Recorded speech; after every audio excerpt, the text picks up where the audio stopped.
ମୁଁ ଅନୁରୋଧ କରୁଛି ସେ ତାଙ୍କର ଯାହା ଯାହା ବର୍ତ୍ତମାନ ପରିବେଷଣ କରିବେ ଅଭିନ୍ନ ପଟ୍ଟନାୟକ ଭାଇ ବାଲେଶ୍ୱର। ଜୟ ଗୁରୁ। हृदय कमलं मध्ये निर्विशेष निरीहं हरिहर विद्वेद्यं योगी विध्यानगम्यं जन्म मरणं भीति ध्वंसी सचित स्वरूपम सकल भुवनं बीज ब्रह्म चैतन्यानुकूलम। जीवन सर्वस्व पिता मोर परमाराध्य श्री लक्ष्मी माँ परम पूज्यपात प्रभुपात श्री श्री बरदांगरा तुलचौदे कोटि कोटि प्रणाम। आज सत्संग कर्णधार आचार्य देव परम पूज्यपात श्री श्री दादा श्रीपाद पंकज अनंत कोटि प्रणाम। बरेण्य पूज्य ए ऑनलाइन में सामिल होता पूज्य कर्मवृंद उपस्थित गुरुफ्रत स्नेह मातृमंडली साधु सज्जन मंडली समस्त को मोर प्रणाम जय गुरु निवेदन करे। जाओ सौभाग्य मोर जे आज अंतत आपण मान सहित यही ऑनलाइन निजक सामिल कर परम दयाल श्री श्री ठाकुर अनुभव कर उपभोग कर अपूर्व सुजोग लाभ कर शुणुले पूर्व पद्मलोचन भाई परम दयाल श्री श्री ठाकुर को उपस्थापित करुले आम मान पाखे। अवश्य आज विषय वस्तु को बहुत सहज आउ सुगम कर तोली तेरे भी जहाँ परम दयाल श्री श्री ठाकुर ए धरा पृष्ठ को नर देहरे आगमन जो उद्देश्य ता विषय वस्तु पर आधारित ता छड़ा परम दयाल श्री श्री ठाकुर कथा कौन कह पारे जे विश्व परम पूज्यपात श्री श्री बड़दा पुण्यपोथीर भूमिका रे लिखिचंती जहाँ तांकर अनुभव प्रस्तुत जी होचंती अवांग मानस गोचरम से विश्व विभु निखिल प्राणेश्वर सर्व कारण कारण सर्वशक्तिमान यही भली केते गुड़िए शब्दर संयोजना करी परम दयाल श्री श्री ठाकुर को आम मानकर मन मानस रे उपस्थापित करिवार एक प्रयास रखिछंती परम पूज्यपात श्री श्री बड़दा तांकर से योगाचार्य तांकर से उक्ति वास्तविक प्रणिधान योग्य आ परम दयाल श्री श्री ठाकुर भावादर्श को भावना चिंता भीतर को आनिया मात्रे ही से गोटे कथा आसे परम दयाल श्री श्री ठाकुर से दिन पावनार हिमायतपुर रे से लीला चली थाए आसी बहु लोक आसवा आरंभ होता है सत्संगर प्रारंभ से समय जड़े मंत्री पश्चिमबंग जाते ठाकुर पाक जाई प्रश्न करते ठाकुर को समस्त अनुष्ठान इत्यादि बुलिले ठाकुर जो मिशन थिला से मिशन संपर्क में तदानीतन जो मैंने भक्त थे पाखर बुझिले बुझा पर श्री श्री ठाकुर को जाई गोटे कथा निवेदन करते ठाकुर ये आपण मानकर जो भक्त आपंकर जो भक्त मैंने अच्छा सहित मिसिली पाखु आपण कथा शुणिली आखिरे देखिली से कम आज आप आरंभ कर हिमायतपुर आश्रम मो चिंताधारा भितर it is nothing but A mini world इटा गोटे छोटिया पृथ्वी जहाँ संघटित चलती से समस्त पृथ्वी किभली भाव में सुंदर हम तार काम आप आरंभ कर दुखर कथा ये जो स्थान दुर्गम स्थान आठ जो भली भाव जो मान सहित आपण मैंने अच्छा जो परिवेश अच्छा ये परिवेश आपण जो महान मिशन ए मिशन केबे भी सारा विश्व में प्रचारित हम प्रसार लाभ कर संभव नुह बरं आपण पलि आसतु कलिकता महानगरी को जोटी बहुत सुविधा अच्छी गणमाध्यम अच्छी प्रचार प्रसार सुविधा अच्छी अंतत पक्षे से जदि आप पहुंचती आपण कथाटा सारा विश्व में बहुत शीघ्र व्यापीजीव अंत आपण पछरे लोक मैंने छुटे आपण मिशन रे भाग ने से जीवन सुख शांति आनंदमय हो श्री श्री ठाकुर से दिन 1926 मसीह जो कथाटी अंतत कही से कथा आज प्रणिधान योग्य आउ जावत चंद्राके रहिबो। ठाकुर कहते देखंतु आपण कथा शुणी मु एकमत कि गोटे कथा आपण जो कहले कलिकता आसंतु मोर भावधारा प्रचार प्रसार हो ए कथा मु स्वप्न के भावी नहीं। मोर कहितिबा किछि कथा मोर आरंभ करथिबा किछि काम सारा विश्व में प्रचार प्रसार होबो आउ सबू लोक जानी मो आड़ को मुहे आसबे ए प्रकार आशा मु रखी नाही। हाँ जदि कहती यही आशा रखी ए विश्व कहीं धरा जाए आमर यही हिमायतपुर ग्रामर अति निकम लोकटा जी अति असहाय लोकटा जी जदि मोरी कथा पदे शुणी तार मुहरे लिभि जाइतिबा हस टिकक पुणी थे फेरी आसे ताले बुझी परम पिता ए जगत को मते पठे मोर आसवा सार्थक आउ जदि गोटे मनीष को मुहरे हस देखा दरकार पड़े मु गोटे साम्राज्य त्याग कर दे पारे गोटे मनीष अति निकमा मनीष वास्तविक श्री श्री ठाकुर कथा ठाकुर जो कहते ठाकुर आम पाक दीटा जिन चाहिए ठाकुर पचार भक्त मैंने ठाकुर आपणकर आम पाक कौन चाहती आपणकर कौन आशा आम पाक ठाकुर कहले मोर किसी आशा ना केवल दुईटा कथा मु तुम पाक आशा करे गोटे कथा हूँ तुम मानकर हस हस मुह आउ द्वितीय कथा हूँ तुम मानकर जीवन यात्रा निरुद्वेग हो इटा मु चाहे निरुद्वेग जीवन तुमर हस हस मुह आउ निरुद्विग्न जीवन यही दुईटा ही मोर प्रकृत में आकर्षण आउ से आकर्षण रे जहाँ मोर कर जमी हुए से रास्त तुम मान चलिया मुझे वास्तविक श्री ठाकुर 81 वर्षर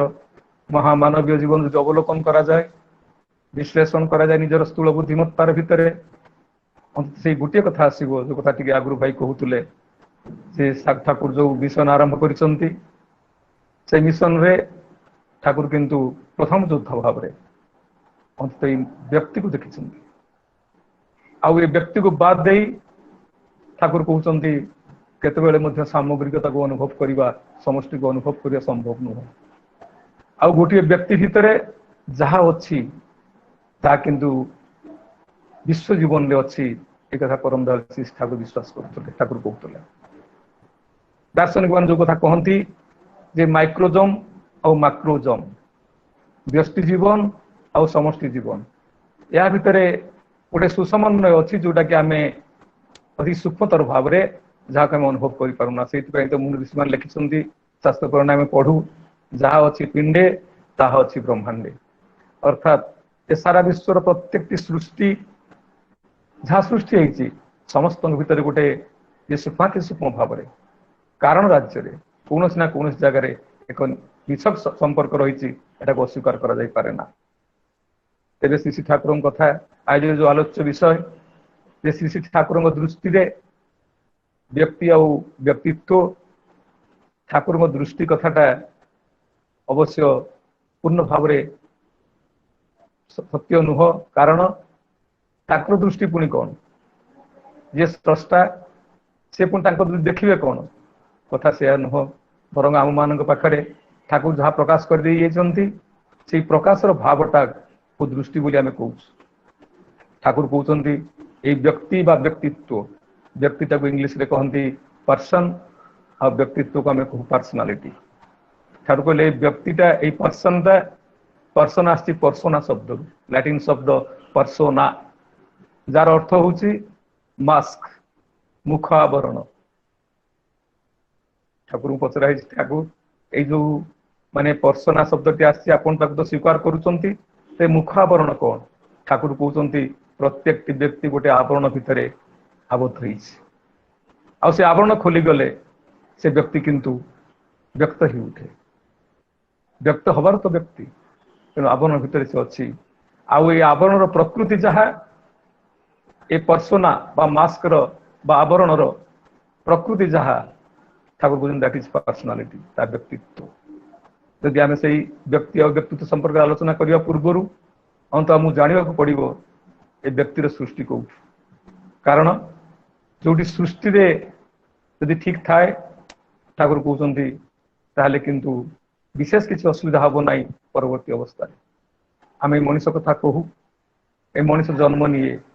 ठाकुर गोटे सुंदर बाणी भितर कहते व्यक्ति संपर्क में जन्म है तो व्यक्ति बोली कहूँ व्यक्त है प्रकाशित है ठाकुर कहले जन्म माने ही जमी उठा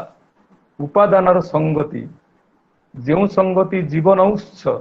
व्यक्त होई हुए व्यक्ति व्यक्तदातार अंतराल अच्छी स्पंदना जो स्पंदना बढ़ाई तोले आणे जीवन नंदना अर्थात जिते व्यक्त हुए मनुष्यटा तापर जा जीवन चर्चा आरंभ हुए जीवन में भल हम मंद हम दुख पाइब कष्ट कष्ट पाइब बा सुख शांति आनंद ये जहाँ समस्त कथा किंतु तार जन्म हुआ पर आम देखू बा आम जानू से श्री ठाकुर कहले जे जन्म माने ही जमी उठा उपादान संगति जो संगति जीवन उत्स व्यक्त होई हुए व्यक्ति व्यक्त कौन आम मनुष्य जन्म आम जन्म ए जन्म जदि आम प्रकृत गध ही जन्म ये गध ही जन्म हवा परे ता पाखरु घोड़ार शक्ति सामर्थ्य आशा करबा कारण ये जन्मटा ही मूल कथा कथा जे आम किभଳି आसछु आउ जदि आम ताकू विश्वास न करू ठाकुर कहते ताहले किंतु दुख तुम अवधारित कारण आम जन्म हवा परे आम व्यक्त जो आम जन्म होइछु जन्म कथा आसवा मात्र ही ठाकुर कहते बाप माँ आम जन्म नौ ए शरीर जन्म निए शुक्राणु डिम्बाणुर मिलन भितर दे आउे शरीर तैयारी हुए आउ शरीर भितर गोटे प्राण प्रक्रिया चली थाए ए शरीर भितर जीवनी शक्ति थाए ए शक्ति भितर प्राण शक्ति थाए जहाँफल ये देहटा बाप माँ तैयारी देहटा ए देह हो रहे जदि प्रकृत से देह ना देह भितर प्राण ना देहर किसी मूल्य ना आउ जदि देह ना जो शक्ति बा संवेग ताको अनुभव करवा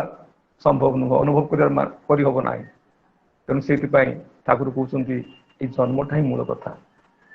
किभଳି जन्म सी कौन जन्म सी आंब गचरु आंबड़ा गचरु आंब आशा करिया जेमती असंभव संभव नुह से भली आम जो गुणवत्ता नहीं जन्म होइछु से गुणवत्ता को बाद दे तार जिते प्रकार आम पारिवेशिक परिस्थिति तैयारी करूना कहीं ता किंतु वास्तव भाव में आम लक्ष्य पहुंच पार ना आम पहुंच पार ना श्री ठाकुर कहते ये जन्म हवाटा बड़ कथा जन्म माने ही जमी उठा ए व्यक्ति जन्म निए बापा कतृक ईश्वर ता भीतर प्राण शक्ति दियो माने संचारित करती जीवन उत्स सी पाखर जीवन आसता है जीवन संवेकता आसता है जहाँ आम कौ प्राण शक्ति सत्ता जी जहाँ कौच कौ ये बाप माँ शरीर दवा पर जिते आसे आम मान प्राण शक्ति जागरण होता है से कि आसे से परम श्री ठाकुर कहते तुमको बुझा हम मनीष भल पिला जन्म दि जाए मनीष को भल कर ठाकुर कहते तुम्हें भल हो पार नहीं कारण भल कौन आमको जना ना भल हवा न हवा आम नहीं आसचु कथा कथा आम कहू यदि गोटे लोक को आम देखू बहु परिवर्तन करने को चेष्टा करूँ तो से परिवर्तन न हुए आम कौन कहती ए छाट ता जन्म खराब ता जन्म ठीक ना ता बाप माँ ठीक नुहति अर्थात ये बाप माँ कर्तृक जो आम देहटा को पाइचु ता भीतर जो जीवन संवेग आसी आई बाप माँ जो गुणवत्ता आम भीतर किंतु आज संचारित होटा आम अस्वीकार कर जोटा हेरिडेटी बोली आम कहूँ आम जो वंशानुक्रमिक भाव में आम जो अवस्था जन्म नहीं ए जन्मटा ही मूल कथा श्री ठाकुर कहले जे बापा माँ पाख जो पिला जन्म दिए बाप माँ आसती कौटू सी आसती बह भर यदि बह विहित प्रक्रिया होता है विहित भाव में होता है सुविवाह होता है आ बह संपर्क ठाकुर अनेक कथा कहते से आलोचना समय सापेक्ष से जाऊनी तेणु जो बह भीतर दे बाप माँ हमें आ बाप माँ पाख पिला जन्म निए आउ से पिला किंतु बाप माँ पाख जो गुण नहीं आसी था गुणवत्ता नहीं आसी था आउ से गुणवत्ता को लेकिन तार जीवन चर्या हुए तार जीवन यात्रा आसे जीवन यात्रा से चले ताले जन्मटा जदि शुद्ध हुए ताले किंतु व्यक्ति शुद्ध हम तार जीवन यात्रा ठीक हम जन्मटा भूल हो जाए ताले किंतु ए जीवन यात्रा ठीक हेनी ठाकुर बारंबार कहते मुझे कहे तुम्हें से बहटा को शुद्ध कर आउ ता छड़ा ये जो बापा माँ पाख जन्म नियंती अनेक समय अनेक जगह कहुए श्री ठाकुर यही माने अनेक समय अनेक कथा कहते कि भितर बेसी कथा किंतु माँ मान विषय कहते भाव माँ मान विषय कहते ठाकुर कहते जो कथा ठाकुर गोटे कथा अच्छी God has never played dice for his towards his creation सृष्टि से गोटे माने एमती सेमती करना सृष्टि या ए सृष्टि किसी उद्देश्य अच्छी आ से उद्देश्य हूँ प्रत्येक मनुष्य जो कथा भाई कहते every man is to be reform प्रत्येक भल मनुष्य जन्म दिया से दिन जो कथा कहते आमर देशबंधु चित्तरंजन दास ठाकुर कहते ठाकुर मु कौन ठाकुर कहले आप रुहतु मो पाखे किसी दिन कहले ठाकुर मोर प्रबल आग्रह अच्छी कि एमती गोटे मनुष्य खोजिक पाऊनी मुझे हाथ में स्वराज आंदोलन दायित्व देकर मुझे तो आप पाखे किसी दिन रही ठाकुर कहले केशदा ना देखु चित्तरंजन दा जे आपण गोटे मनुष्य खोजिक पाऊना जहाँ उपर स्वराज आंदोलन दायित्व देकर अंततः किसी दिन मो पाखे रे आप जो स्वराज आंदोलन कर स्वाधीनता को लाभ करेंगे स्वाधीनता को क्या हाथ में देकर आप अंततः निश्चित भाव आप तो देह पाई शरीर पाई जन्म होती निश्चय आप संसार जावाक पड़ो आप गलापर माने स्वाधीनता को किए रक्षा कर बाहुल्य मनुष्य प्रकृति या न हुए तेणु मनुष्य या हवा सर्वप्रथम कथा है पितामाता जिते जो भाव में शुद्ध हे पितामाता जो विहित प्रक्रिया से मिलन घटो आउ से मिलन देकर किंतु सृष्टि हम भल पिला जन्म नब यहाँ आम समस्त जानी विज्ञान सम्मत तेरे आम जो बापा माँ को आसे बापा कौन दियंती माँ कौन दियंती एक पचरा जाए आम बापा माँ हो आम पाखे से उत्तर स्पष्ट भाव में ना पितामाता कर्तृक पिलाटा जन्म निए कि वास्तव बापा कौन दियंती माँ कौन दियंती पचरा जाए तेल आम से हुए नीरव रही पारती किसी कथा आबुल ताबुल कर कहू ठाकुर कहते बापा दियंती धी प्रकृति धातु जोगाए माँ विसदृश मिलन हेले उपकात छुआ बापा पाखु आसे धी आउ प्रकृति अर्थात टेंडेंसी टू बी हबार जो आवेग बापा भीतर थाए से कौन हम बापा तक केते माने ज्ञान समृद्ध कर ज्ञान बता बापा भीतर अच्छी जोटा कि माने रेतधारा भितर पिला पाखु आसो बापा दियंती धी प्रकृति धातु जोगाए माँ धातु माने टेम्परामेंट टेंडेंसी एंड टेम्परामेंट ए प्रत्येक व्यक्ति पछरे व्यक्तिर यदि व्यक्ति को आम लक्ष्य करवा दीटा कथा मन को आसो तार टेंडेंसी केमिति आ तार टेम्परामेंट केमिति आ टेंडेंसी आसे बापा पाखु आ माँ पाखु आसे टेम्परामेंट टेम्परामेंट बा धातु धातु कहले आम समस्त को अनुभव कर बुझू किसी कथा कि धातुटा को प्रकृति ठाकुर कहते धातु धातु मान हूँ धारण करे जा जिते टेंडेंसी को भल टेंडेंसी थाऊ जिते उच्च स्तर माने बापा ही था बापा पाखे गुणवत्ता थाऊ कि माँ ताकू केमी धारण करे माँ ताकू केते माने केते आवरी केते मापी निए सेटा ही बड़ कथा तेणु माँ मापी दिए बापा भीतर गुणवत्ता माँ मापी दिए ताकू संतान रूप में बाढ़ी दिए जगत को तेणु कहले ये माँ कथा बेसी कहे माँ हाथ में आप जानते समस्ते जो त्रेता युगर कथा आप जानते रावण रावण माँ कुंभकर्ण ना भूल कहली रावणर जो बापा किए थे विश्रवा ऋषि माँ थे निकषा राक्षसी रावण जन्म है अरे विश्रवा ऋषि केते गुणवत्तार अधिकारी सी किंतु निकषा राक्षसी जो भाव में ग्रहण कर जो मनोभाव ग्रहण कर मनोभाव संतान की जन्म नाला आ निकषा पाखर जन्म होते विभीषण आप जानती प्रार्थना करथिला निकषा जे विश्रवा ऋषि के पाखे तुमको बाहाई जे मो पाखे से देवता संतान आसो ऋषि संतान आसो भल गुणवत्तार संतान आसो कि राक्षस जन्म होती से कहते एमती सेमती कर संतान जन्म दि जाए नहीं किमी देव संतान जन्म नियंती तार किसी कथा कहते आउ तार किसी पालन पूर्वक विभीषण जन्म होता आप समस्त जानते मो अपेक्षा अधिक जानते कह तात्पर्य हूँ जे ये जो माने टेंडेंसी एंड टेम्परामेंट ये दुईटा को नहीं पिला माने आम आम व्यक्त होता आम आसी था आम मान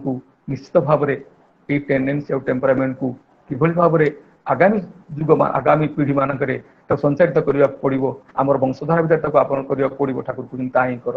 अंत किसी ना भी आगामी 25 वर्ष बा 30 वर्ष पर तुम्हें गोटे सुसंतान पाइब गोटे लोक पाइब गोटे भल व्यक्ति पाइब जो व्यक्ति की देश और राष्ट्र जहाँ किसी कह सृष्टि जहाँ किसी को रक्षा कर चलो ता नकर तार हम ना ठाकुर कहते वास्तव भाव में तुम्हें किंतु यही पितामाता एत कर जोर दिए जे आज जो बहुत होती बहुत कथा आप समस्त जानते बहुत की आज अवस्था को अवस्था को आम पढ़ुनी पाश्चात्य सभ्यतार दुहाई देकर आज जो प्रकार बहुत होती समस्त अवगत आर भर देते आकुल व्याकुल हेले हेनी ठाकुर गोटे सुंदर बाणी भितर कहते जेपरी स्थले जेपरी करी जेउठी अमेल बाप मां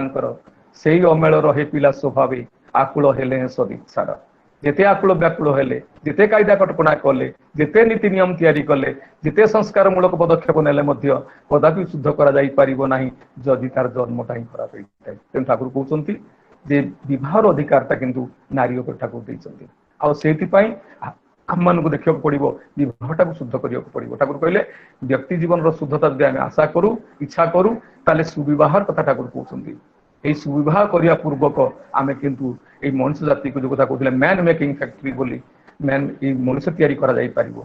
মনুষ্য ଭଲ ଠାକୁର କହିଲେ ମଣିଷ ଜନ୍ମ ନେଲା ପରେ ଦୁଇଟା ସଂସ୍କାର କାମ କରେ। ଗୋଟେ ତାର ବାର୍ଥ ଇନଷ୍ଟିଙ୍କ୍ଟ, ଯୋଉଟା କି ଜନ୍ମଗତ ସଂସ୍କାର ବା ସହଜାତ ସଂସ୍କାର, ତା ସହିତ ଯାହା ଜାତ ହେଇଛି କୋଉ କୋଉ ଗୁଣବତ୍ତା ସେ ନେଇକି ଆସିଛି, ଆଉ ସେଇ ପରିବେଶ ତାକୁ ଯଦି ଉପଯୁକ୍ତ ଅନୁକୂଳ ପାରିବେଶିକ ପରିସ୍ଥିତି କି ଯୋଗାଇ ଦିଆଯାଏ ତାହେଲେ ଅନାୟାସରେ ସେ କିନ୍ତୁ ମାନେ ଭଲ ହେଇ ଉଠିବ। ଆଉ ଯଦି ପ୍ରତିକୂଳ ପରିସ୍ଥିତି ଦିଆଯାଏ ତା ଭିତରେ କିନ୍ତୁ ଥିବା ସମସ୍ତ ସମ୍ଭାବ୍ୟତାଟା ତା ମଧ୍ୟ ଅବଦମିତ ହୋଇଯିବ। ତେଣୁ ସେଥିପାଇଁ ଦରକାର କଣ ପଡେ ଯେ କିଭଳି ଭାବରେ ଯେ ଯୋଉ ଭଲ ପିଲା ଜନ୍ମ ନବ, କୋଉ ମାନସିକତା ନେଇକିରି, ମାର କୋଉ ମାନସିକତା, ବାପାଙ୍କର କୋଉ ଗୁଣବତ୍ତା ଭିତରେ ଦେଇକି ତା ଆସିବ ତା ତ ଚିନ୍ତା କରିବ। ଆଉ ଯୋଉମାନେ ଆସି ଯାଇଛନ୍ତି ସେମାନେ ମଧ୍ୟ କିଭଳି ଭଲ ହେବେ ତା ରାସ୍ତା ଏଇ ଦିଟା କଥା। ଗୋଟେ କଥା ହେଲା ଯେ ଭଲ ପିଲାକୁ ଜନ୍ମ ଦିଆଯିବ, ଆଉ ଦ୍ୱିତୀୟ କଥା ହେଲା ଜନ୍ମ ହେଲା ପରେ ତାକୁ ପାରିବେଶିକ ପରିସ୍ଥିତିକି ଯୋଗାଇ ଦେଇକି ଭଲ କରାଯିବ। ତେବେ ଯାଇ ବ୍ୟକ୍ତିତ୍ୱ, ତେବେ ଯାଇ ବ୍ୟକ୍ତି ଗଢି ଉଠିବ, ଭଲ ବ୍ୟକ୍ତି ଜନ୍ମ ନବ। କିନ୍ତୁ ଗୋଟେ ସହଜ ଚରିତ୍ର ଯେ ଆମେ ସମସ୍ତେ ଆଜି ଦେଖୁ ଯେ ଆଜିର ଯୋଉ ବିବାହ ହେଇଛି, ଖାଲି ପଦେ କଥା କହିଲେ ସମ୍ପର୍କରେ ଠାକୁର ଗୋଟେ ସୁନ୍ଦର ବାଣୀ ଭିତରେ କହୁଛନ୍ତି ଯେ କହିଲେ ପୁରୁଷ ପେଲି, ମା ମାନଙ୍କୁ କହୁଛନ୍ତି ପୁରୁଷ ପେଲି ଧରଲ ନା ମନ বিয়ে করলি তবু পরাক্রমহীন বৃত্তি জালে হলি জবু থবু মনের বরণ হলো না রে তোর বরণ করলি শরীরটা নীলাজ কপট বেকুব চালে জ্বালিয়ে দিলি সংসারটা কপট টানের লাই দিয়ে তুই করলি যেমন ঘোরালো পাপ, করলি যেমন ঘোরালো পাপ। ଠାକୁର ବାଣୀଟି କହୁଛନ୍ତି ଏଇଭଳି ଯେ ଏଇ ଯୋଉ କପଟତା ନେଇକିରି ମନର ବରଣ ହେଲା ନାହିଁ, ମନ ମିଶିଲା ନାହିଁ, ସ୍ୱାମୀ ସ୍ତ୍ରୀଙ୍କର ମନୋଭାବ ମିଶିଲା ନାହିଁ, ଖାଲି ଶରୀରଟା ମିଶିଲା। କପଟ ଟାନେର লাই দিয়ে তুই করলি যেমন ঘোরালো পাপ, ଅର୍ଥାତ୍ ଯେମିତି ପାପ କରି ଚାଲିଲା କଣ ଯେ ମୁଁ ଖୁବ ଭଲ ପାଏ ତାର ଟଙ୍କା ପଇସା ଇତ୍ୟାଦିକୁ ଭଲ ପାଇ ଚାଲିଛି। ଫଳରେ କଣ ହଉଛି ନା ମାନସିକ ସ୍ତରରେ ସେମାନେ ମିଶି ପାରିଲେନି, କେବଳ ଶାରୀରିକ ସ୍ତରରେ ମିଶିଲେ। ଏଇ ଯେ ଗୋଟେ ଅମେଳ ହେଲା, ଆଉ ସେଇ ଅମେଳଟା କିନ୍ତୁ ପିଲା ଭିତରକୁ ଆସିବାକୁ ବାଧ୍ୟ। ତେଣୁ ତାକୁ ସେଥିପାଇଁ କହୁଛନ୍ତି ଯେ ଆମମାନଙ୍କୁ ସ୍ତ୍ରୀ ସ୍ୱାମୀକୁ କରିବ ଯେପରି ଉଦ୍ଦୀପିତ, ସେପରି ହିଁ ସନ୍ତାନ ପାଇ ସେପରି ସଞ୍ଜୀବିତ। ଆଉ ଏଇଟା ସୃଷ୍ଟିର ନିୟମ। ଆଉ ଏଇ ନିୟମକୁ ବାଦ ଦେଇକିରି ଯଦି ଆମେ ଏଇଟା ବିଧି, ଏକୁ ବାଦ ଦେଇ ଯଦି ଆମେ ପ୍ରକୃତରେ ଆଉ କିଛି କର୍ମ କରିଚାଲୁ, ବିବାହ ନାଁରେ ଆଉ କିଛି କରିଚାଲୁ, ତାହେଲେ କିନ୍ତୁ ସୁସନ୍ତାନ ତ ଆସିବ ନାହିଁ। ସନ୍ତାନ ନାମରେ ଆଉ କିଛି ଆସିବ ଯାହା ଆଜି ପରିସ୍ଥିତି ବା ସଂସାର ରହିଛି। ସେଠାକୁ ଗଲେ ପ୍ରଥମେ ପିଲାଟାକୁ ଜନ୍ମ ଦିଆଯାଏ। ଆଉ ସ୍ତ୍ରୀ ପୁରୁଷଙ୍କର ପରସ୍ପର ପ୍ରତି ଆକର୍ଷଣ ଆସିବା ଏଟା ତ ଗୋଟେ ସ୍ୱାଭାବିକ ପ୍ରକ୍ରିୟା। କିନ୍ତୁ ଦେଖାଯାଏ ଯେ ସବୁବେଳେ ଉଭମ, କିନ୍ତୁ ଆପଣ ମାନେ ଜାଣନ୍ତି ସମସ୍ତେ, ବିଜ୍ଞାନ ମଧ୍ୟ ତା ସମ୍ମତ, ପୂଜ୍ୟ ଡାକ୍ତର ଦା ଅଛନ୍ତି, ପଣ୍ଡା ଦା, ସେ ମଧ୍ୟ ସ୍ପଷ୍ଟ ଭାବରେ ଭଲ ଭାବରେ କହିପାରିବେ ଯେ ଯେତେବେଳେ ସ୍ୱାମୀ ସ୍ତ୍ରୀ ମିଳନ ହୁଏ ସେତେବେଳେ ଏଇ ସ୍ପର୍ମାଟ ସ୍ତ୍ରୀର ଯୋଉ ଠାକୁର ଗୋଟେ ବାର୍ଥ ଥିଓରି ଦେଇଛନ୍ତି, ଜନ୍ମର ଗୋଟେ ଥିଓରି ଠାକୁର ଦେଇଛନ୍ତି। କହୁଛନ୍ତି ସ୍ତ୍ରୀର ଯୋଉ ଭାବ ବା ଭାବାବେଶ ପ୍ରତି ସ୍ତ୍ରୀ ପ୍ରତି ପୁରୁଷ ଆକର୍ଷିତ ହୁଏ, ଆଉ ସେଇ ଭାବ ଆଉ ଭାବାବେଶର ରେଞ୍ଜ ଭିତରେ ଯେତେ ଗୁଡେ ସୋଲ ଇନ୍ ଟ୍ୟୁନ୍ ଥାନ୍ତି, ତା ଭିତରୁ ସର୍ଭାଇଭାଲ ଫର ଦି ଫିଟେଷ୍ଟ ଯୋଉ ଗୋଟାକ, ସେଇ ଗୋଟାକୁ କେବଳ ଇନ୍ କରାଏ କିଏ? ଉଭମ, ଏଲା ଉପରେ। ଅତଏବ ହଜାର ହଜାର ଲକ୍ଷ ଲକ୍ଷ ସଂଖ୍ୟାରେ ଶୁକ୍ର କୀଟ ଯୋଉଗୁଡାକ ପୋଟେନ୍ସିଆଲି ହ୍ୟୁମାନ ବିଂ, ଯୋଉମାନେ ବାସ୍ତବ ଭାବରେ ଜଣେ ଜଣେ ମଣିଷ, ସେମାନେ ମଧ୍ୟ ମଣିଷ ଜନ୍ମ ନେଇ ପାରନ୍ତେ ଶୁକ୍ର କୀଟ ଗୁଡାକ, କିନ୍ତୁ ସେଇ ଗୋଟିଏ ବୁଦ୍ଧି ସେମାନେ ଏଲା ଉପରେ, ଆଉ ଅନ୍ୟ ସବୁ ଗୁଡାକ ନଷ୍ଟ ହେଇଯାଆନ୍ତି। ଅତଏବ ଗୋଟେ ମଣିଷକୁ ଜନ୍ମ ଦେବା ପାଇଁ ହଜାର ହଜାର ଲକ୍ଷ ଲକ୍ଷ ମଣିଷକୁ ବଳି ଦେବାକୁ ହେଇଥାଏ। ଆଉ ଏଇ ଯୋଉ କମ୍ପାଟିବୁଲ ରକ୍ଷା କରିବା କଥାଟା ଯଦି କୌଣସି ପ୍ରକାର ବଢେଇ ଦିଆଯାଏ, ଏଇଠି ଗୋଟେ ଦର୍ଶନ ଆସେ, ଯୁକ୍ତି ଆସେ, ଯଦି କୌଣସି ହଜାର ହଜାର ସଂଖ୍ୟାରେ ଲକ୍ଷ ଲକ୍ଷ ସଂଖ୍ୟାରେ ଶୁକ୍ର କୀଟ ଧାଉଁଛନ୍ତି ଡିମ୍ବାଣୁ ସାଙ୍ଗରେ ମିଳିତ ହେବେ, ଫର୍ଟିଲାଇଜ ହେବେ, ଜାଇଗୋଟ ଫର୍ମେସନ ହବ, ଶରୀର ସେମାନେ ପାଇବେ, କି ଦେଖନ୍ତି ସବୁ ଗୁଡାକ ନଷ୍ଟ ହେଇଯାନ୍ତି, ଗୋଟିଏ ମାତ୍ର ସେଇ କମ୍ପାଟିବୁଲ ବା ଏଫିନିଟି ରକ୍ଷା କଲା ଭଳି ଗୋଟିଏକୁ ସେ ଇନ୍ କରାଏ। ଯଦି ସେଇ ଇନ୍ କରିବାର ସ୍ପର୍ମାଟୋଜୋଟା ସେଇ ଯୋଉ ଜୀବନ ସମ୍ବେଗ ଗୁଡାକ ଦୌଡ଼ିକି ଯାଉଥାଏ, ସେଇ ଯୋଉ ଶୁକ୍ରକୀଟ ଗୁଡାକ ଯାଉଥାଏ, ଯଦି ସେଥିରୁ ଉଚ୍ଚ ସ୍ତରର ଗୋଟେ ମାନେ କିଛି ଆଟ୍ରିବ୍ୟୁଟ୍ସ କୁ ବହନ କରୁଥିବା ଶୁକ୍ରକୀଟ ଆବରି ନିଅନ୍ତା ତାହେଲେ ହୁଅନ୍ତା। କିନ୍ତୁ ଦୁଃଖର କଥା, ସିଏ ଓଭମ ତା ସାଙ୍ଗରେ କମ୍ପାଟିବୁଲ ହେଉଥିବା, ସଂଗତ ରକ୍ଷା କରୁଥିବା, ସଂଗତିର ପୂର୍ଣ୍ଣ ଭାବରେ ଠାକୁର କହିଲେ ଉପାଦାନର ସଂଗତି। ଏଇ ଯୋଉ ଉପାଦାନ ଯେ ମାନେ ବାପାଙ୍କ ପାଖରୁ ଯୋଉ ଆସିଲା ଉପାଦାନ, ମା ପାଖରୁ ଯୋଉ ଆସିଲା ଉପାଦାନ, ତା ଭିତରେ ଯୋଉ ସଂଗତି ରକ୍ଷା କରିବା କଥା, ଏଇଟା ଠାକୁର କହୁଛନ୍ତି। ଆଉ ସେଇଥିପାଇଁ ଠାକୁର କେମିତି ହବ? ତେଣୁ ଠାକୁର ଗୋଟେ ସୁନ୍ଦର ବାଣୀ ଅଛି ଯେ ଦେବ ସନ୍ତାନ କେମିତି ଜନ୍ମ ନିଏ, କାହା ଭିତରେ ଦେବ ସନ୍ତାନ ଆସେ, ପ୍ରତ୍ୟେକଟି ମା ଆମେ ଚାହୁଁ। ଠାକୁର କହୁଛନ୍ତି ବୈଶିଷ୍ଟ୍ୟ ଉଦ୍ଦାମ ଯହି ଅବାଧ ଆଦାନ, ଉଦ୍ବୁଦ୍ଧ ଆଦର୍ଶାନତି, ସ୍ତ୍ରୀ ପୁରୁଷ ଏକ ହିଁ ରତି, ଇଷ୍ଟ ଉଦ୍ବୋଧନେ କରେ ଉଭୟ ଆତ୍ମଦାନ, ଏପରି ସ୍ଥଳରେ ମୂର୍ତ୍ତ ହୁଅନ୍ତି ଭଗବାନ, ଆମରଣ ନୀତି ପଥେ ହୋଇଆ ହୁଆ। ଅତଏବ ଇଷ୍ଟ ବା ଆଦର୍ଶ ବା ଗୁରୁ ଜଣେ ହେବା ଦରକାର ପୁରୁଷ ଆଉ ସ୍ତ୍ରୀଙ୍କର। ଠାକୁର କହୁଛନ୍ତି ପୁରୁଷ ଚାଲିବ ଇଷ୍ଟ ପଥେ ନେଇ ଜଗତ ପରିବେଶ, ସ୍ତ୍ରୀও তেমনি স্বামী বহনে মানিব চালি এক আদেশ, এ যথা না হয় আবুল তাবুল ঘুর দিগরে হতেই থাকে ক্ষয়। ঠাকুর কହୁଛନ୍ତି যে ଏକ ଆଦର୍ଶଙ୍କ ପାଖରେ ପଦପୀଠ ତଳେ ଉଭୟ ପୁରୁଷ ଆଉ ସ୍ତ୍ରୀ ସ୍ୱ ସ୍ୱ ବୈଶିଷ୍ଟ୍ୟରେ ଉଦ୍ଦାମ ହେଇ ଯେତେବେଳେ ମିଳିତ ହେବେ, ତାରି ଭିତର ଦେଇ ସୁସନ୍ତାନକୁ ଆଶା କରିବା ଆବଶ୍ୟକ ପଡ଼ିପାରେ, ଆବଶ୍ୟକ ସମ୍ଭବ ହୋଇଥାଏ, ନହେଲେ କିନ୍ତୁ ନୁହଁ। ଆଉ ସେଥିପାଇଁ ଠାକୁର କହିଲେ ଏ ବ୍ୟକ୍ତି ଜୀବନର କଥା, ଏ ବ୍ୟକ୍ତିର କଥା ଯେ କେମିତି ଜନ୍ମ ନିଏ। ତେବେ এই ଜନ୍ମ ଉପରେ କଥା ଉପରେ ପରମ ଦୟାଲ ଶ୍ରୀ ଠାକୁର ବହୁତ କଥା କହିଛନ୍ତି। ବିଜ୍ଞାନ ଭିତରେ ବିଜ୍ଞାନରେ ଏତେ ଚରମକୁ ଯାଇଛନ୍ତି ଯୋଉ କଥାଟାକୁ ଅନ୍ତ ବିଜ୍ଞାନ ସେ ଜାଗାରେ ପହଞ୍ଚି ପାରିନାହିଁ। ଶାସ୍ତ୍ର ଲେଖା ହେଇଥିବା ମୁନି ଋଷିମାନେ ଲେଖିଥିଲେ ପିତାମାତା କାଳେ ବିହିଜା ଲେଖିଛି କପାଳେ, ଆଉ ସେଇଟାକୁ ଆଜି ବିଜ୍ଞାନ ପ୍ରମାଣ କରୁଛି ଯେ ସ୍ପର୍ମାଟୋଜୋଆ ଯୋଉ ମାନେ ଓଭମର ଏଫିନିଟି ସାଙ୍ଗରେ ଯଦି ପ୍ରକୃତରେ ମାନେ ୟାର ଏଫିସିଏନ୍ସି ଟାକୁ କାହାର ସ୍ପର୍ମାଟୋଜୋଆକୁ ମାନେ ଯିଏ ଆଫିନିଟି ରକ୍ଷା କରୁଥିବ ସେଇ ଗୋଟାକ ଇନ୍ କରିବ ବୋଲି, ତାହେଲେ ସେଇଟା କିନ୍ତୁ ସେଇ ଏକା କଥା ଯୋଉଟା ସେମାନେ ତାଙ୍କ ଦିବ୍ୟ ଦୃଷ୍ଟିରେ ସେମାନେ ଦେଖିଥିଲେ, ଯୋଉଟା ଶ୍ରୀ ଠାକୁର କହୁଥିଲେ। ତେଣୁ ଆମମାନଙ୍କୁ ବାସ୍ତବିକ ଭାବରେ ଏଇ ଜାଗାରେ ବ୍ୟକ୍ତିର ଶୁଦ୍ଧତା ଆଣିବାକୁ ହେଲେ ବାପ ମାଙ୍କର ଶୁଦ୍ଧତା ଆବଶ୍ୟକ। ଆଉ ବାପା ମା ଯଦି ଭଲ ପିଲା ଜନ୍ମ ଦେବାକୁ ଚାହାନ୍ତି ତାହେଲେ ସେ ଏକ ଇଷ୍ଟ ଆଦର୍ଶ ପାଖରେ ରହି ସେମାନଙ୍କର ବୈଶିଷ୍ଟ୍ୟରୁ ଉଦ୍ଦାମ ହେଇଥିବେ, ଆଉ ସେଇ ବୈଶିଷ୍ଟ୍ୟ ଉଦ୍ଦାମର ଭାବ ନେଇ ପରସ୍ପର ମିଳିତ ହେଲେ ତାହେଲେ କିନ୍ତୁ ହବ। ଖାଲି କେବଳ ବିବାହଟା ଯେମିତି କଥା ନୁହେଁ, ଠାକୁର କହିଲେ ବିବାହକୁ ଖେଳନା ବୋଲି ଭାବ ନାହିଁ, ଯୋଉଠି ତୁମର ଜୀବନ ଆଉ ଜନନ ଜଡ଼ିତ ଅଛି। ଆଉ ଦ୍ୱିତୀୟ କଥା ହଉଛି ଯେ ବ୍ୟକ୍ତିତ୍ୱର କଥା। ଭଲ ପିଲା ଜନ୍ମ ଦିଆଯାଇଛି, ଦେଖାଯାଇଛି ବାପା ମା ବହୁତ ଭଲ, ଆଉ ପିଲା ମଧ୍ୟ ଜନ୍ମ ହେଇଛି ଖୁବ ଭଲ ପରିବାରରେ, କିନ୍ତୁ ତାର ଚାଲିଚଳନ ଚରିତ୍ର ଆଚାର ବ୍ୟବହାର ଯଦି ଲକ୍ଷ୍ୟ କରାଯାଏ ସେତେବେଳେ ଦେଖାଯାଏ ଯେ ସିଏ ଗୋଟେ ଗୋବର ଗଣ ସେ ହେଇଛି, ବା ତାର ଚିନ୍ତା ଚାଲିଚଳନ ଗୁଡା ଠିକ ହଉନାହିଁ। ଏଠି ମଧ୍ୟ କଥା ତାହେଲେ ଭଲ ବାପା ମା ତ ଥିଲେ, ସେମାନେ ତାଙ୍କ ପାଖରୁ ତ ଭଲ ପିଲା ଜନ୍ମ ନେବା କଥା, ଆଉ ସେମାନେ ବି ଭଲ, କିନ୍ତୁ ତାଙ୍କ ପାଖରୁ ଏମିତି ପିଲା ଜନ୍ମ ହେଲା କେମିତି? ଯଦି ଏକଥା ଦେଖାଯାଏ ତାହେଲେ ସୂକ୍ଷ୍ମ ଭାବରେ ସେଇ ଜାଗାରେ ଆମେ ପହଞ୍ଚିବା। ବାପା ମାଙ୍କର ଉପଗତି ସମୟରେ ପରସ୍ପର ମନୋଭାବ ବା ପରସ୍ପର ମନୋଭାବ ଟାର ହୁଏତ କୋଉଠି ଥାଇପାରେ, ମାନେ ଭୁଲ ଥାଇପାରେ, ବ୍ୟତିକ୍ରମ ଥାଇପାରେ। ତା ନଥିଲେ ମଧ୍ୟ ଯୋଉ ପିଲା ଆସିଲା, ଯୋଉ ଜାଗାରେ ଆସିଲା, ଯୋଉ ପାରିବେଶ ପରିସ୍ଥିତିରେ ଆସିଲା, ଯୋଉ ଜୀବନ ଚଳନା ଭିତରେ ତାକୁ ସାମିଲ କରି ଦିଆଗଲା, ସେଟା କିନ୍ତୁ ଠିକ ହେଲା ନାହିଁ। ଅତଏବ এই ଠାକୁର କହୁଛନ୍ତି ବ୍ୟକ୍ତିତ୍ୱ ମାନେ ହଉଛି, ଠାକୁର ବ୍ୟକ୍ତିତ୍ୱ ମାନେ ଆଉ କିଛି ନୁହଁ ଯେ ମଣିଷର ଗୋଟେ ସାମଗ୍ରିକତା, ଯେ ପ୍ରତ୍ୟେକଟି ବ୍ୟକ୍ତି ଏ ସୃଷ୍ଟି ଯେତେ ମଣିଷ ଅଛନ୍ତି ସମସ୍ତେ ସମସ୍ତଙ୍କ ଠାରୁ ଅଲଗା। ସେ ରୂପରେ ହଉ, ଗୁଣରେ ହଉ, ତାର ରୁଚିରେ ହଉ, କୌଣସି ନା କୌଣସି ଜାଗାରେ ଦେଖିବାର ସାଦୃଶ୍ୟ ଥିଲେ ମଧ୍ୟ କୌଣସି ମଣିଷ ସାଙ୍ଗରେ ସମାନ ନୁହନ୍ତି। ଠାକୁର ଏମିତି କି କହୁଛନ୍ତି ପୁଣ୍ୟପତ୍ରରେ ଆପଣମାନେ ପଢିବେ, ଗୋଟେ ଗଛରେ କେତେ ଗୁଡେ ପତ୍ର ଅଛି, କୌଣସି ଗୋଟେ ଗଛ କେତେ ଗୁଡେ ପତ୍ର, କୌଣସି ପତ୍ର ସାଙ୍ଗରେ କୌଣସି ପତ୍ରର ସମ୍ପୂର୍ଣ୍ଣ ଏକା ନୁହେଁ, ସମସ୍ତେ ଅଲଗା। ତେଣୁ ଠାକୁର ପୁଣ୍ୟପୋଥିର ତ୍ରୟୋଦଶ ଦିବସରେ ଗୋଟେ ବଢିଆ କଥା କହିଛନ୍ତି ଯେ ଏକରେ ଏକ ମିଶି ପାରିବନି। ଠାକୁର ଯୋଉ ପିଲା ବେଳେ କହୁଥିଲେ ସେଇଟାକୁ ଠାକୁର ପୁଣ୍ୟପୋଥିରେ ଗ୍ରନ୍ଥରେ କହୁଛନ୍ତି, ଯଦି ଏକେରେ କମ୍ପନ ଦୁଇରେ ମତ হয় তবে একই দুই। ଏକରେ ଏକ ମିଶି ପାରିବନି, କାରଣ ଏଟା ଗୋଟେ ଏକ ସେଇଟା ଗୋଟେ ଏକ,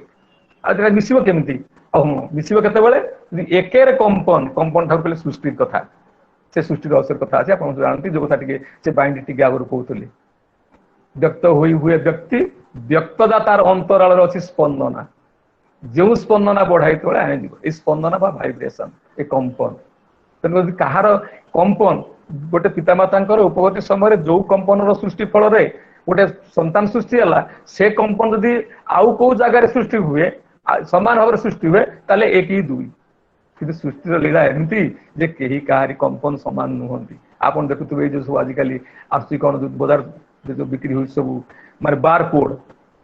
ଏ ବାର ଗୋଟେ ସମାନ ଜିନିଷ ସମାନ ପର୍ଟିକୁଲାର କଥା, କିନ୍ତୁ ବାର କୋଡ ଅଛି, କୌଣସି ନା କୌଣସି ଯାର ଗୋଟେ ଡିଫେକ୍ଟ ଅଛି। ଏଟା ଗୋଟେ ଏଇ ଦ୍ରବ୍ୟ ବିକ୍ରିୟା କିଣିବା ପାଇଁ,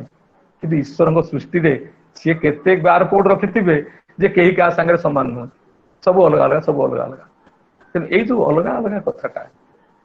ଏଇ ଯୋଉ ଭଗବାନ ସୃଷ୍ଟି କରିଛନ୍ତି, ଆଉ ସେ ପ୍ରତ୍ୟେକଟି ମଣିଷ ଭିତରେ କିଛି ଗୁଣବତ୍ତା ଅଛି। जन्म नेला परे ताकू पारिवेशिक संस्कृति देकी तो चलिବାକୁ पड़िबो ସେଇଥିପାଇଁ ଇଷ୍ଟ ଆଦର୍ଶ ପାଖରେ ଇଷ୍ଟ ଆଦର୍ଶ ପାଖରେ ରହିବାକୁ ପଡିବ। ତେଣୁ ଠାକୁର କହୁଛନ୍ତି ଯେ ମଣିଷର ପ୍ରକୃତରେ ଯେ ମଣିଷ ଯେତେବେଳେ ତାର ବ୍ୟକ୍ତିତ୍ୱ କଥା ଚିନ୍ତା କରିବ, ଆମେ ଚିନ୍ତା କରୁ ବ୍ୟକ୍ତିତ୍ୱ କଥା पर्सनालिटी ତାର କହିଲେ पर्सनालिटी ଆମେ କିଛି ଲୋକ କ୍ୟାରେକ୍ଟର ବୋଲି କହିଦିଅନ୍ତି। ତାକୁ କହିଲେ ନା ନା ଏଟା ଜମା ହିଁ କ୍ୟାରେକ୍ଟର ନୁହେଁ, କ୍ୟାରେକ୍ଟର ଗୋଟେ ଏଟ୍ରିବ୍ୟୁଟ୍ସ ହେଇପାରେ କିନ୍ତୁ ବାସ୍ତବିକ ଭାବରେ ସେଇଟା ହଉଛି ଯେ ଆମର ବ୍ୟକ୍ତିତ୍ୱ ଯାହା ଫଳରେ ଯେ ଏଣ୍ଟାରିଟି ଅର୍ଥାତ ସାମଗ୍ରିକ ଭାବରେ ଗୋଟେ ଯଦି କୁହାଯାଏ ବର୍ତ୍ତମାନ ସୁରେନ୍ଦ୍ର ପଣ୍ଡା କେମିତି ଲୋକ ମତେ ପଚରାଗଲା, ହୁଏତ ମୁଁ ସେଠି କଣ କହୁଛି ତାଙ୍କ ସାଙ୍ଗରେ କେବେ ଝଗଡା ହେଇଥିଲା, ସେ ଝଗଡାଟାକୁ ମାନେ ମୁଣ୍ଡରେ ନେଇକି ତାଙ୍କ ସମ୍ପର୍କରେ କିଛି କହୁଛି ନା ସେ ମତେ କିଛି ସାହାଯ୍ୟ କରିଥିଲେ ସେ ସାହାଯ୍ୟତାକୁ ମାନେ ସମ୍ପର୍କରେ ମୁଁ କହୁଛି। ଯଦି ମତେ ଗୋଟେ କେହି ଲୋକ ପଚାରିଲା ସାଙ୍ଗେ ସାଙ୍ଗେ ତାଙ୍କର ଏଣ୍ଟାରିଟା ମୋ ଭିତରେ କଣ ହଉଛି ନା ଗୋଟେ ଫଳ ମାନେ ପ୍ରତିଫଳନ ସୃଷ୍ଟି କରୁଛି। ଆଉ ସେ ପ୍ରତିଫଳନ ସାମ୍ପୁଲ ସ୍ୱରୂପ ନା ନା ଏମିତି ଲୋକ ଭଲ ଲୋକ ବା ଖରାପ ଲୋକ ବା ଛାଡ ତାଙ୍କ କଥା, କିଛି ନା କିଛି କଥା ମୁଁ କହୁଛି ମୋର ମାନସିକ ସ୍ତରରେ ଥିବା ତାଙ୍କ ପ୍ରତି ଯୋଉ ତାଙ୍କ ସହିତ ମିଶିଥିବା ତାଙ୍କୁ ଜାଣିଥିବା ଭିତରେ ସମ୍ପର୍କରେ କିଛି କଥା ମୁଁ କହୁଛି। ତେଣୁ ମଣିଷ ସେଇଭଳିଆ ଗୋଟେ ପ୍ରାଣୀ ଯାହା ଭିତରେ ଦେଇକିରି ଅନ୍ତ କଣ ହୁଏ ମଣିଷର ଯେ ଏଣ୍ଟାରିଟିଟା ସାମଗ୍ରିକତା ଟା ପ୍ରକାଶିତ ହୋଇଯାଏ। ସେଠାକୁ ଏଇ ପର୍ସନାଲିଟି ହେଲା କଣ ସେ କେମିତି ବୃଦ୍ଧି କରାଯାଇପାରିବ ତା ରାସ୍ତାଟା କିନ୍ତୁ ଠାକୁର ସେଇ ଯୋଉ କଥା ଟିକେ ଆଗରୁ କହୁଥିଲି ଯେ ବ୍ୟକ୍ତି ସୃଷ୍ଟି ହେବା ପାଇଁ ଯେମିତି ଗୋଟେ ଆଦର୍ଶଙ୍କର ଆବଶ୍ୟକ ପଡେ ସେଠି ଗୋଟେ ଭଲ ମଣିଷର ଗୋଟେ ବ୍ୟକ୍ତିତ୍ୱ ସୃଷ୍ଟି କରିବା ପାଇଁ ହେଲେ ଗୋଟେ ସେଇଭଳି ବ୍ୟକ୍ତିତ୍ୱ ମଣିଷ ପାଖରେ ମଣିଷ କିନ୍ତୁ ଉନ୍ନତ ସ୍ୱୀକାର କରିବାକୁ ପଡିବ, ତାହା ନହେଲେ କିନ୍ତୁ ହବ ନାହିଁ। ଆଉ ସେଇଥିପାଇଁ ଆମର ଯୋଉ କଥା ଯେ ବ୍ୟକ୍ତିତ୍ୱର ସ୍ଫୁରଣ ହୁଏ ଯେତେବେଳେ ଈଶ୍ୱର ଗୁରୁ ପୁରୁଷୋତ୍ତମ ଆସନ୍ତି ସେତେବେଳେ ସେ highest divine manifestation in human perfection ସେ ଆସନ୍ତି। ଅର୍ଥାତ ଏଇ ସର୍ବଶ୍ରେଷ୍ଠ ମଣିଷ ଭାବରେ ସେ ଆସନ୍ତି, ସେ ଅବତରଣ କରନ୍ତି। ଭାଇ କହୁଥିଲେ ଅବତରଣ କରନ୍ତି ବୋଲି, ସେ ଅବତରଣ ଏଇଥିପାଇଁ କରନ୍ତି ଯେ ଏଇ କମ୍ପ୍ଲେକ୍ସ ଭିତରୁ ତଥାଗତ ଆମ ଭଳି ମଣିଷ କିନ୍ତୁ ଆମ ଭଳି ମଣିଷ ଚିନ୍ତାଧାରା ନୁହଁ। ଗୋଟେ ସେଦିନ ଏଇ ସତ୍ସଙ୍ଗରେ କହୁଥିଲି ଯେ ଠାକୁରଙ୍କ କଥା କହିବା ବେଳକୁ ଯତୀନ୍ଦ୍ରା ପଚାରିଥିଲେ ଦାଦାଙ୍କୁ ଯେ ମୁଁ ଯିବି ଠାକୁର କଥା କହିବା ପାଇଁ, ଆପଣ ମତେ କହିଦିଅନ୍ତୁ କଣ କହିବି। ଦାଦା କହୁଛନ୍ତି ମୁଁ କଣ କହିବି, ମୁଁ କଣ ଜାଣିଛି, ଆପଣ ବକ୍ତା ଲୋକ ବହୁତ ପଢନ୍ତି, ଆପଣ କହିବେ ମାନେ ଆପଣ ବହୁତ ଜାଣନ୍ତି ଆପଣ କହିବେ, ମତେ କଣ ପଚାରୁଛନ୍ତି ନା ଦାଦା ଆପଣ ଦୟାକରି କୁହନ୍ତୁ। କହିଥିଲେ ହଁ ଆପଣ ଲୋକ ପାଖରେ କହିବେ ଯେ ଆମେ ମଣିଷ ଠାକୁର ମଣିଷ, ଆମର ମାନେ କାନ ଅଛି, ଆଖି ଅଛି, ନାକ ଅଛି, ଆମର ପାଟି ଅଛି, ଗୋଡ ଅଛି, ଆମର ମୁଣ୍ଡ ଅଛି। ଠାକୁର ବି ସେମିତି ଥିଲା କିନ୍ତୁ ଆମର କାନରେ ଆମେ ଯେମିତି ଶୁଣୁଥିଲୁ ଠାକୁର ସେମିତି ଶୁଣୁନଥିଲେ, ଆମର ପାଟି ଅଛି ଆମେ ଯେମିତି କହୁଥିଲୁ ଠାକୁର ସେମିତି କହୁନଥିଲେ, ଆମର ମୁଣ୍ଡ ଅଛି ଆମେ ମୁଣ୍ଡରେ ଆମେ ଯେମିତି ଚିନ୍ତା କରୁଥିଲୁ ଠାକୁର ସେମିତି ଚିନ୍ତା କରୁନଥିଲେ। ତେଣୁ ଅର୍ଥାତ୍ ଆମ ଚାଲିବାର ଧାରାଟା ଠାକୁର ଚାଲିବା ଧାରା ସାଙ୍ଗରେ ଅଲଗା, ଆଉ ତାଙ୍କ ଧାରାଟା କୁ ଆପଣେଇ ନବା ଏଇଟା ମଣିଷ ଜୀବନ ସର୍ବାଧିକ କର୍ତ୍ତବ୍ୟ। ସେଇଟା ହଉଛି ଆଦର୍ଶର କଥା ଆମେ କହୁ, ଯାହାକୁ ଆଖି ଆଗରେ ରଖିକିରି ଆମେ ଚାଲିବାର ପ୍ରୟାସ ଜାରି ରଖିଥାଉ। ଆଉ ସେଇଟା ଯେପର୍ଯ୍ୟନ୍ତ ଆମର ଆସିନାହିଁ କେବଳ ଆଦର୍ଶଙ୍କ ପାଖରେ ତଥାକଥିତ ଭାବରେ ଦୀକ୍ଷା ନେଇ ତଥାକଥିତ ଭାବରେ ପୂଜା ଅର୍ଚ୍ଚନା କରି ଆମ ଭିତରେ କିନ୍ତୁ ହେଇପାରିବ ନାହିଁ। ଯଦି ଗୁରୁ ପୁରୁଷୋତ୍ତମ ଆସନ୍ତି ଆଉ କିଛି ହଉ ବା ନ ହଉ ମଣିଷ କିନ୍ତୁ ତା ଜୀବନର ଭୁଲ ଭ୍ରାନ୍ତି ଗୁଡାକୁ ଧରିପାରେ। ସେଇଥିପାଇଁ ଗୁରୁ ଆଖ୍ୟାକୁ ଆମେ କହୁ, ଈଶ୍ୱରଙ୍କୁ ଗୁରୁ ବୋଲି କହୁ। ଗୁରୁ ରୂପରେ ସେ ବିଦ୍ୟମାନ ଥାନ୍ତି, କାରଣ ବିପାକ ପଥେ ହାତ ଧରେ ଯେ ଚଲାର କାয়দা ଜାଣିয়ে ଦେଇ ତାকে ଜାଣି ସେ ଗୁରୁ ବୋଲି ଅଭୟ କରି ସେଇ ତ ନାହିଁ। ଆମ କଥାରେ ଭୁଲ ଅଛି କିନ୍ତୁ ତାଙ୍କ ଜିନିଷର ସମସ୍ତ କିଛି କଥା ବାସ୍ତବ ଭାବରେ ମଣିଷ ଜୀବନରେ ସୁଖ ଶାନ୍ତି ଆନନ୍ଦ ଦେଇପାରେ। ଏଟା କଥା କାରଣ ସେ ଆମ ସୃଷ୍ଟିକୁ ଜାଣିଛନ୍ତି, ମୂଳକୁ ଜାଣିଛନ୍ତି। ତେଣୁ ସେଥିପାଇଁ ଆମେ ସମସ୍ତ ଅନ୍ତତ ପକ୍ଷେ ଆମ ଜୀବନରେ ସେଇ ଗୁରୁ ବା ତାଙ୍କ ପାଖକୁ ଯଦି ମଣିଷ ତାଙ୍କ ପାଖକୁ ତାଙ୍କ ପାଖରେ ସରେଣ୍ଡର କରେ, ତାଙ୍କ ପାଖରେ ମଣିଷ ସ୍ୱୀକାର କରେ, ତାଙ୍କର ଗୁଣବତ୍ତା ଆମ ଭିତରକୁ ଆସେ, ନହେଲେ ତଥାକଥିତ ଭାବରେ ସେ ଠାକୁର କହୁଥିଲେ my life is the demonstration of my materialising maxims. ମୋର କହିଥିବା ସମସ୍ତ କିଛି କଥା ଗୁଡାକର ଚରମ ପ୍ରଦର୍ଶନ କ୍ଷେତ୍ର ହଉଛି ମୋରି ଜୀବନଟା। ଅର୍ଥାତ୍ ତାଙ୍କ ଜୀବନ ଠାକୁର ଯାହା ଯାହା ଆଚରଣ କରିଛନ୍ତି ସେଇ ଆଚରଣ ଗୁଡାକ ସାମୟିକ ଭାବରେ ଆମକୁ ହୁଏତ ଆମେ ତାକୁ ଗ୍ରହଣ ନ କରିପାରିଲେ ମଧ୍ୟ ମାନସିକ ସ୍ତରରେ କିନ୍ତୁ ତା ସତ୍ୟ ଠାକୁର କହୁଛନ୍ତି ତାଙ୍କର ବାକ୍ୟ ହିଁ ଆପ୍ତ ବାକ୍ୟ, ସତ୍ୟ ଓ ସତ୍ ତାହା ହିଁ। ହଜାରେ ମଣିଷଙ୍କର କଥା ଗ୍ରହଣୀୟ ନୁହେଁ। ଆଉ ତାଙ୍କର ବାକ୍ୟ ଯଦି ଅୟୁତ ପ୍ରାଣ ହନ୍ତା ବି ହୁଏ ଅୟୁତ କୋଟି ପ୍ରାଣକୁ ପ୍ରାଣବନ୍ତ କରି ତୋଳିବ ତାହା ହିଁ। ଠାକୁର କହୁଛନ୍ତି ମଣିଷ ଗୁରୁ ପୁରୁଷୋତ୍ତମଙ୍କ ପାଖରେ ଆଦର୍ଶଙ୍କ ପାଖରେ ସରେଣ୍ଡର କରିଯାଏ ସେତେବେଳେ ତା ଜୀବନରେ ଆଉ କିଛି ହଉ ବା ନ ହଉ ତାର ଗୋଟିଏ କଥା ନିଶ୍ଚିତ ହୁଏ। ପ୍ରଥମ କଥା ହେଲା ତାର ମୌଳିକ ପ୍ରାପ୍ତି ହୁଏ। ତାପରେ ମୌଳିକ ପ୍ରାପ୍ତି ମାନେ କଣ ଜାଣ, ଏ ପ୍ରାଣ ଶକ୍ତିର ଜାଗରଣ ହୁଏ। ଅର୍ଥାତ୍ ଯେତେବେଳେ ତା ଭିତରେ ଥିବା ସମସ୍ତ କିଛି ସମ୍ଭାବ୍ୟତାର ପୂର୍ଣ୍ଣ ସ୍ଫୁରଣ ହୁଏ, ପୂର୍ଣ୍ଣ ପରିପ୍ରକାଶ ଘଟିପାରେ। ଆଉ ଦ୍ୱିତୀୟ କଥା ହେଲା ତାର ଯୋଉ ଭୂତି ପ୍ରବୃତ୍ତି ଗୁଡାକ ନିୟନ୍ତ୍ରିତ ହୁଏ, ତାର ଚରିତ୍ର ସଂଗତ ହୁଏ। ଏଇ ଜିନିଷଟା ଯଦି ତାଙ୍କ ଜୀବନରେ ମଣିଷ ଗ୍ରହଣ କରେ ଆଉ ଭୂତି ପ୍ରବୃତ୍ତି ନିୟନ୍ତ୍ରଣ ହେଇଛି ତାକୁ ଗ୍ରହଣ କଲା ପରେ, କାରଣ man is saved and fashioned by what he loves. ମଣିଷ ସେୟା କରେ, ମଣିଷ ଯାହାକୁ ଭଲ ପାଏ। ଯେଭଳି ଆଦର୍ଶଙ୍କ ପାଖରେ ସେ ନିଜକୁ ସରେଣ୍ଡର କରିଛି, ଆଦର୍ଶଙ୍କୁ ଭଲ ପାଇଛି, ଅତଏବ ମଣିଷ ତାଙ୍କର ଗୁଣବତ୍ତା ଗୁଡାକ ପାଖକୁ ଆସିବ। ସେଇଟା ଭଲ ପାଆନ୍ତି ମୁଁ ଏଇଟା ଭାବିବି, ସେଇଟା ଭଲ ପାଆନ୍ତି ମୁଁ ଏଇଟା କହିବି, ସେ ଏଇଟା ଭଲ ପାଆନ୍ତି ମୁଁ କରିବି।